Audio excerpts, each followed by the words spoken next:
Hi guys, कसे आहात? मस्त मजेत ना? तर आज आपण बनवणार आहोत शेवभाजी. तर त्यासाठी लागणारे लसूण, टमाटर आणि 2 मोठे कांदे, शेव आणि कोथिंबीर. तर याला आपल्याला सर्वप्रथम कट करून घ्यायचे आहे. तर इथं बघू शकता तुम्ही की आपण हे पूर्ण कट करून घेतलेलं आहे. तर आता आपल्याला जायचं आहे पुढच्या प्रोसेसकडे. त्यासाठी आपल्याला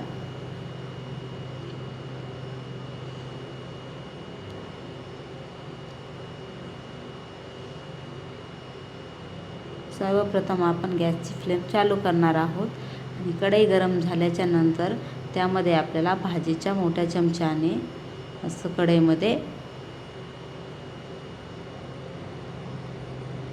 तेल घालून घ्यायचं आहे. तर इथं बघू शकतात आपण 2 चमचे तेल घालून घेतलेलं आहे. तेल गरम झाल्याच्या नंतर आपल्याला त्यामध्ये जिरे ॲड करायचे आहेत. नंतर जे आपण कट करून ठेवलेला लसूण होता तेही त्यामध्ये ॲड करायचं आहे आणि याला मस्त असं हलवून घ्यायचं आहे. ते सोनेरी रंगापर्यंत फ्राय झाल्याच्या नंतर त्यामध्ये आपल्याला कट केलेला कांदा घालून घ्यायचा आहे. तर कट करून घेतलेला कांदा त्यामध्ये घातल्याच्या नंतर त्याला व्यवस्थित असे आपल्याला परतून घ्यायचे आहे. ते बघू शकता आपला कांदा मस्त असा फ्राय होत आहे.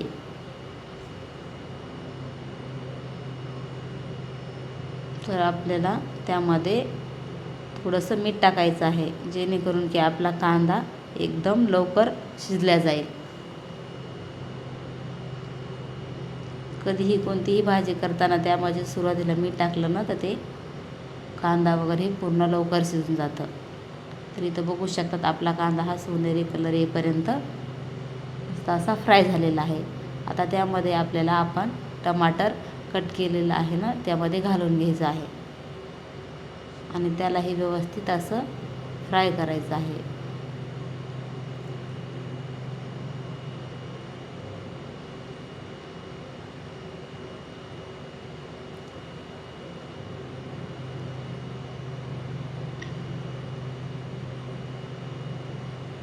मस्त असं फ्राय होण्यासाठी ना आपल्याला त्यावर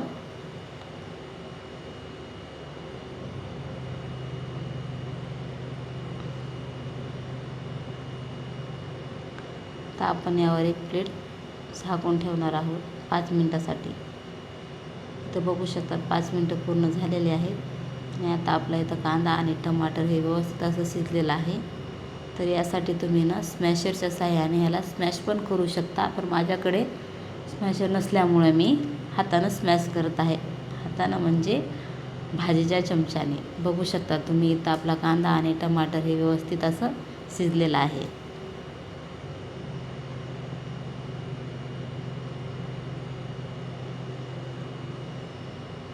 तर यामध्ये आपल्याला आपल्या घरगुती असा काळा मसाला आपल्याला इथं 1.5 चमचा टाकून घ्यायचा आहे आणि त्यामध्ये थोडासा सांबार मसालाही घालायचा आहे, जेणेकरून आपल्या भाजीला एकदम छान अशी चव येईल.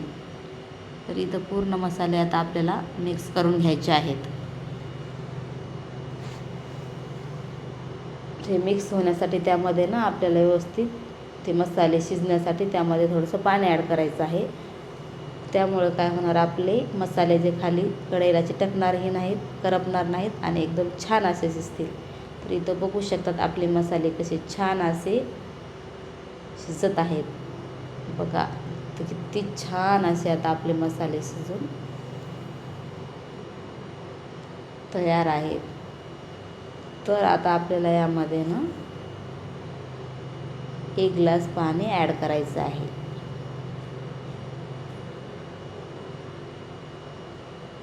तर आपण आता यामध्ये पाणी ॲड केलेलं आहे. आता यावरून आपल्याला कोथिंबीर टाकून घ्यायची आहे, जेणेकरून की आपल्या भाजीला एकदम छान अशी तरी येईल.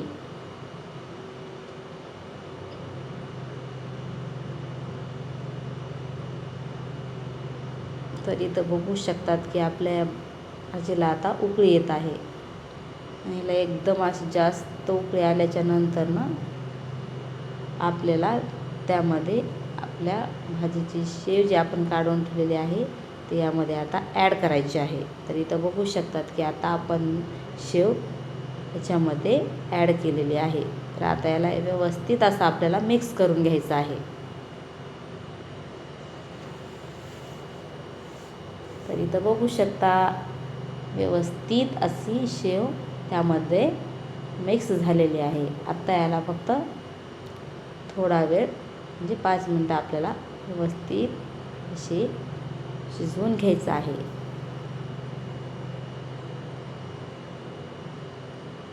तर बघू शकता इथे छान असे आपले व्यवस्थित मिक्स झाली. आता जवळपास आपली भाजी रेडीच आहे.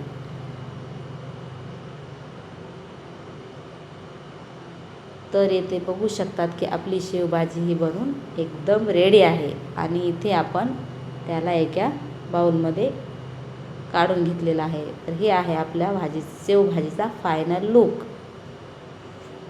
तर बघू शकतात आपल्या या भाजीवर किती छान अशी तर्री आलेली आहे.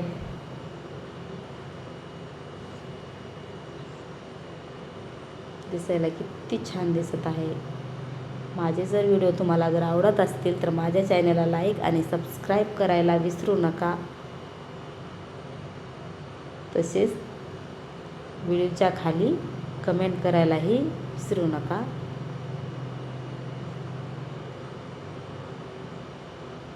तर बाय.